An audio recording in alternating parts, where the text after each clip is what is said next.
지난 6일 북한이 평양에서 국제 마라톤 대회를 개최했습니다. 코로나19로 인해서 중단된 지 6년 만에 다시 재개한 국제 마라톤 대회인데요. 이 마라톤 참가자들은 김일성 광장 등 평양의 대표 상징물들 앞을 슥슥 지나갔습니다.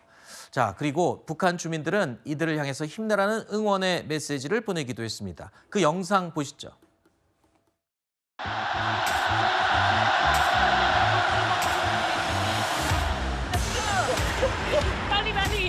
빨리.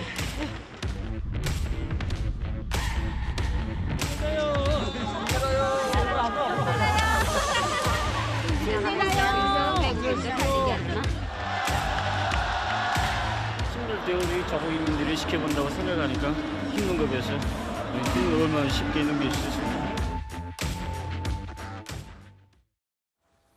굉장히 성황리에 개최가 됐군요. 6년 만에 재개된 이번 대회, 코스가 예전과 좀 달라졌다는 겁니다. 지난 2019년에는요, 김일성 경기장에서 출발해서 북서쪽으로 돌아서 뛰었는데 올해는 그런 코스가 아니었습니다. 지난 2월에 완공된 평양 종합병원이 있는 북동쪽으로 돌아서 뛰도록 했습니다. 외국인 관광객들에게 새로 지은 건물들, 새로 지은 시설들을 좀 보여주고 자랑하고 싶어서 그런 게 아니냐, 이런 해석이 가능할 것 같습니다. 자, 이런 가운데 일단은 앞서 북한은 지난 2월에 나선 경제특구에서 서방 단체 관광을 재개를 했었어요. 그래서 뭐 영상도 나돌고 했었는데 그러다 또 갑자기 중단을 했습니다. 하지만 국제 마라톤 대회는 다시 또 열었어요. 좀 오락가락하는 모습인데 일단 전문가들 분석이 있습니다. 돈이 궁하다. 그래서 외화벌이에 지금 본격적으로 나선 것 같다. 이런 얘기가 나오더군요. 네.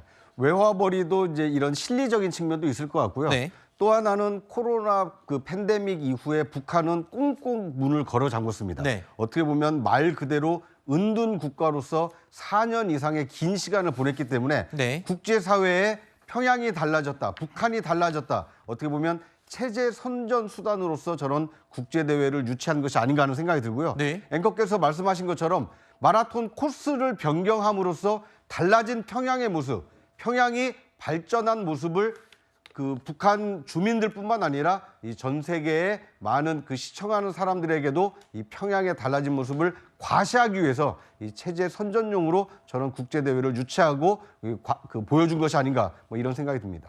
아까 그 관광 비용이 대충 그래픽으로 저희가 개략적으로 보여드렸었는데 글쎄요, 저 액수를 내고 과연 북한을 가고 싶을까라는 생각이 저는 개인적으로 들기도 하는데 서양인들 중에는 굉장히 가고 싶어하는 사람이 꽤 있는 것 같습니다. 그런데 특이한 점이요, 이번 마라톤 대회에서 북한을 포함해서 40여 개 국가가 참여를 했는데 미국과 한국은, 남한은 참여할 수가 없었습니다. 금지시켰어요. 그런데 이 금지 국가, 미국과 남한을 금지한 거는 이해가 되는데 말레이시아도 참가를 금지시켰어요. 이유가 뭡니까? 그러니까 이제 북한이 상당히 폐쇄적인 그런 외교 정책을 펼치고 있는 와중에 우리나라와 미국뿐만 아니라 말레이시아와도 몇 차례 좀 외교적인 분쟁이 있었습니다. 일례로 2017년에는 이제 김정은 국무위원장의 친형인 이 김정남의 암살 사건이 있었잖아요. 그게 그쪽에서 일어났었죠. 예, 그때로 계기로 해서 이제 북한 대사를 말레이시아가 추방 조치를 했습니다. 네. 그 직후부터 이제 북한과 말레이시아의 어떤 외교가 단절된 그런 상태이고요. 또한 2021년에도 말레이시아 당국이 이제 북한 시민이 불법 자금 세탁 혐의를 받고 있어서 미국의 외교관 미국에 넘긴 그 직후부터 외교가 단절된 또 그런 일도 있었거든요. 네. 그래서 이제 미국과도 뭐 원비어 그 사태도 있었기 네. 때문에 그런 여러 가지 이유들 때문에 이런 외교 단절 상황의 연장선으로 이런 뭐 올림픽 참여도 제안을 하는 것이 아닌가 그렇게 네. 보고 있습니다. 네. 북한에서 이렇게 국제 마라톤 대회도 개최하고 관광 상품도 내놓고 사람 사는 모습은 어딜 가나 비슷비슷하죠. 북한 청년들 사이에서도 패션이 유행하는 것 똑같습니다. 요즘요, 북한 젊은이들 사이에서는 가죽 코트가 굉장히 유행하고 있다는데요. 바로 이 사람 패션 때문이라고 합니다. 김정은 동지께서 사랑하는 자제분과 함께 준곡 및 조업식장에 도착하시자 폭풍 같은 만세 환호성이 하늘 땅을 진감했습니다. 전체 참가자들은 김정은 동지를 격정 속에 우러르며 열광의 환호를 터쳐 올렸습니다. 경의하는 김정은 동지께서는 감시대에 오르시어 항공육전병 부대들의 훈련 진행 계획에 대한 보고를 받으시고 훈련을 지도하셨습니다. 자, 저 북한 김정은의 딸 주애가 입고 있는 저 가죽 코트, 저걸 또 젊은이들이 그렇게 입고 싶어 하고 유행한다는 겁니다. 가격을 알아보니까요, 우리 돈으로 싼 거는 10만 원, 비싼 거는 30만 원 정도인데, 글쎄요, 우리나라 가죽 자켓보다는 많이 저렴한 것 같습니다만, 북한에서 30만 원? 우리 돈으로 절대 저렴한 가격이 아니죠. 그럼에도 불구하고 불티나게 팔리고 있다고 합니다. 젊은이들 사이에서. 한때 우리 청소년들 사이에서 꽤 오래된 얘기지만 등골 브레이커라고 해서 특정 메이커, 특정 브랜드의 이 패딩 잠바가 유행했었잖아요. 그거 부모님들이 애들 사주느라고 참 고생 많이 했는데 북한도 똑같네요. 네, 그렇습니다. 이게 사실은 예년에는 어떤 긴 기장의 가죽 점퍼보다는 짧은 기장의 가죽 점퍼가 유행했다라고도 하고요. 그리고 원래는 지금처럼 이 긴 기장의 가죽 점퍼가 가죽 코트가 유행하지 않는다라고 이제 시장에서는 막상 생각을 했었다라고 합니다. 그래서 물량도 별로 들어놓지 않았었는데 갑자기 이제 유행을 하기 시작하면서 굉장히 고가의 제품임에도 불구하고 찾는 이들이 불티나게 많아졌다라고 해요. 그래서 심지어는 이 옷차림을 보고 있는 집 자식인지 없는 집 자식인지도 구분될 정도로 네. 상당히 좀 심리적인 위축까지도 벌어지고 있다, 이런 이야기가 전해지고 있습니다. 그래서 네. 확실히 유행을 타고 있는 건 분명해 보이고요. 그래서 점점 더 물량을 많이 들여오고 많이 풀어놓고 있는 상황이라고 하네요. 네.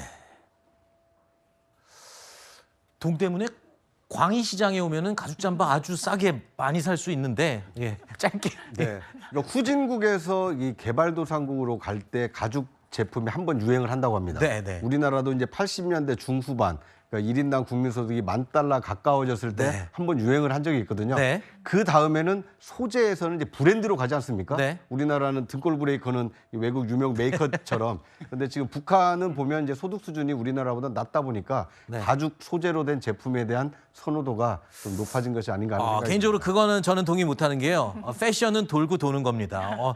예전에 입었던 무스탕도요. 네.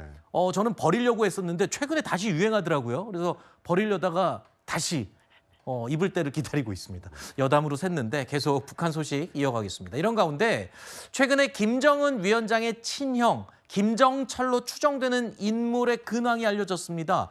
과거 영국에서 에릭 클랩튼 공연 관람을 했던 김정철을 데리고 갔던 태영호 민주평등 사무총장이 이 김정철에 대해서 북한에서 영원히 베일에 가려질 존재다라고 말한 적이 있었죠. 만일 김정철이가 김정은의 동생이었다면 당연히 지금 역할을 하겠지요. 보여주겠지요. 그러나 형이기 때문에 만약 형이 동생을 옆에서 보좌한다? 이것은 그야말로 북한의 기존 유교관념에서는 맞지 않습니다. 앞으로 이제 김정철의 존재는 북한에서 영원히 베일에 가려진 존재일 것이라고 생각합니다. 자, 북한의 정통한 북한 로얄 패밀리의 이야기를 가장 많이 알고 있는 태영호 전 의원이 저렇게 얘기를 했었어요.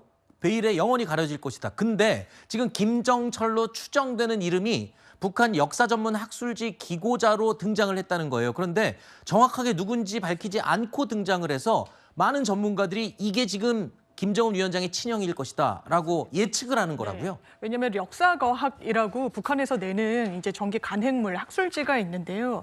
거기에 이름을 올린 23명 나머지 기고자들 같은 경우에는 출신이 어딘지, 소속이 어딘지, 이를테면 김일성 종합대학 박사다, 조선사회과학원 실장이다, 이렇게 다 기재가 됐는데 유독 김정철이라는 기고자에 대해서는 아무런 이력이나 소속이 밝혀져 있지 않다라는 겁니다. 물론 김정철이라는 이름이 동명이인일 수도 있겠지만 좀 이례적으로 어떠한 이 소속도 기재가 돼 있지 않다 보니까 이게 김정은의 친형 김정철 아니겠느냐. 그리고 단순히 소속이 없어서라기보단 이 보안 문제라기보다는 드러내기에 어려운 그런 무거운 직책의 그런 사람이지 않겠느냐. 위상이 일반인과는 좀 다른 인물일 거다라는 게 또 탈북 고위 관계자들의 추론이기 때문에 아마 김정철로 추론이 되고 있는 상황입니다. 그렇군요. 자, 아직까지 확인은 되지 않았지만 혹시 확인이 되거나 우리 국정원에서 또 확인이 되면 또 보고를 하겠죠. 저희가 다시 한번 그때 다뤄보도록 하겠습니다. 마지막으로 북한 소식 하나만 더 짚어보겠습니다. 지난주 금요일이었는데요. 윤 대통령이 파면되던 바로 그날 북한 김정은 위원장은 특수작전부대 훈련을 시찰한 것으로 알려지고 있습니다. 바로 저 사진인데요. 잘 안 보이시죠? 앞에 손을 뻗어서 만지고 있는 게요. 저게 풀숲이 아니라 사람입니다. 눈에 띄지 않는 위장복을 입은 병사를 손으로 신기해서 만져보는 모습인데 얼핏 보면 사람인지 아닌지 알 수가 없는 그런 상황입니다. 혹시 러시아 파병 북한군이 지금 굉장히 전력이 업데이트됐다 알려지고 있잖아요. 러시아 파병된 다음에. 그래서 북한군이 우크라이나군의 이 드론 공격에 당했던 것을 이제 대비하기 위해서 저렇게 업그레이드 시킨 게 아니겠냐. 이런 또 추정이 나오고 있습니다. 네. 그런데 이제 북한이 저렇게 위장한다고 해서 과연 드론전을 충분히 막아낼 수 있는지는 좀 의구심이 듭니다. 네. 왜냐하면 드론의 눈은 속일 수 있습니다. 그런데 열상 감지 장치는 어떻게 할 겁니까? 사람 체온에서 나오는 열을 감지해서 저렇게 위장은 돼 있지만 저 안에 북한군이 잠복해 있구나. 이걸 얼마든지 알아낼 수 있거든요. 그렇죠. 그러니까 북한군이 하나는 그러니까 드론의 눈은 이렇게 위장해서 속일 수 있지만 그 사람의 체온을 어떻게 막을지 그것은 뭐 좀 지켜볼 필요가 있어 보입니다. 네, 뭐 드론을 대비한 건지 아닌지는 뭐 확인은 된 건 아니지만 드론 공격에 대비해서 저렇게 업그레이드 된 거라고 한다면 그러면 좀 더 공부를 해야 되겠네요. 대비가 아직 멀은 것 같습니다.